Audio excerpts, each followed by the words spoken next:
fabled heat, where magic meets desire. Subscribe to ignite the fantasy. The coppery tang of blood coated my tongue, a stark contrast to the phantom sweetness of Lyra's kiss moments before. It wasn't the cloying sweetness of sugared plums, but something deeper, something wild like the honeysuckle that climbed the walls of her hidden garden. Each heartbeat hammered against my ribs, a frantic drumbeat against the encroaching darkness, a rhythm that felt desperately out of sync with the quiet desperation of the room. Rough stone bit into my back, cold and unforgiving, a damp chill seeping into my muscles. But the memory of Lyra's warmth lingered, a burning brand against my skin, specifically the small of her back where my hand had rested. Her hand, where was her hand? I hadn't felt her grip tighten in warning, hadn't felt the reassuring pressure of her fingers interlaced with mine. A cold dread began to bloom in my chest, eclipsing even the pain.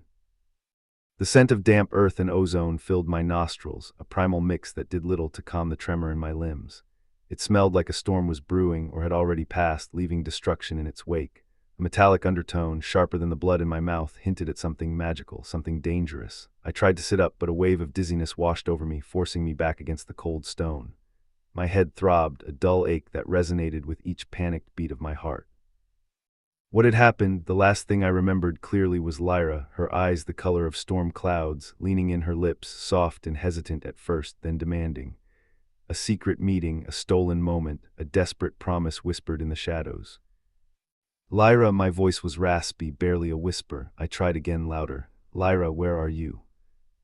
Silence, only the drip, drip, drip of water echoing through the cavernous space.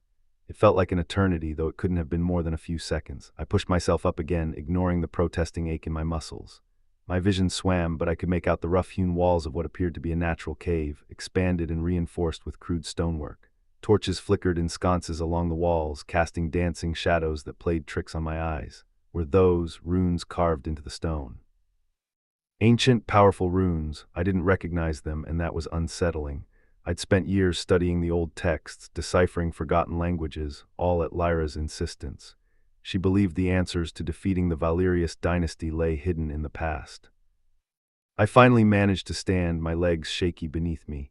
I ran a hand over my mouth, grimacing at the taste of blood. A cut lip at least, nothing broken as far as I could tell. I scanned the room, desperate for any sign of Lyra. A discarded cloak, a dropped weapon, anything. But there was nothing, just the cold stone, the flickering torches, and the oppressive silence. The resistance base throbbed with a fragile hope, a desperate pulse against the encroaching despair. It wasn't a grand hall, but a network of tunnels beneath the old quarter, carved out over generations by those who dared to dream of freedom. I stumbled out of the cavern and into a wider tunnel, and the sight that greeted me nearly stole my breath away. Dozens of faces blurred before me, each reflecting a plea, a silent question. They looked to me, Isolde Thorn, a gardener, for salvation. It was absurd. I knew more about pruning roses than leading a rebellion, but I was all they had left. Old man Tiber, his face etched with worry, pushed through the crowd. Isolde, you're awake, thank the stars. He gripped my arm, his touch surprisingly strong. What happened? We found you like that, unconscious. Lyra, she's gone. Gone, the word hit me like a physical blow. Gone, what do you mean gone? Taken by the shadow guard, they ambushed us. It was a coordinated attack. They knew we were here. Tiber's voice was grim. They were looking for you, Isolde, and for the bloom. The bloom, the enchanted rose Lyra had been working on, a symbol of hope, a weapon against the Valerius's control. It was supposed to be our secret, our last resort. How could they have known? How did they find us? A young woman, Alara, stepped forward, her eyes red-rimmed with tears. There was a traitor, someone within the base. We don't know who yet, but they gave the Valerius information about your meeting with Lyra. A traitor, the thought was sickening. Trust was a luxury we couldn't afford, yet we'd built this rebellion on it. Lyra, did she fight? Tiber hesitated. She bought us time. She held them off long enough for most of us to escape, but she was outnumbered. They took her to the Citadel.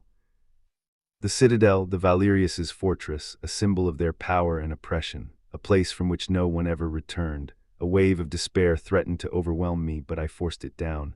I couldn't afford to fall apart, not now, not when Lyra needed me. Months spent cultivating roses for Lady Valerius had been a slow, agonizing dance with the enemy, a delicate balance of observation and deception. The scent of those roses, artificially enhanced with enchantments to mask the city's decay, now felt like a betrayal. I'd learned their routines, their weaknesses, their desires. The way Captain Rorik always took her tea with 2 sugars and a slice of lemon. The way Lady Valerius obsessed over her appearance, spending hours perfecting her makeup and choosing the right gown. The way the guards patrolled the citadel, their movements predictable, their vigilance waning during the late hours.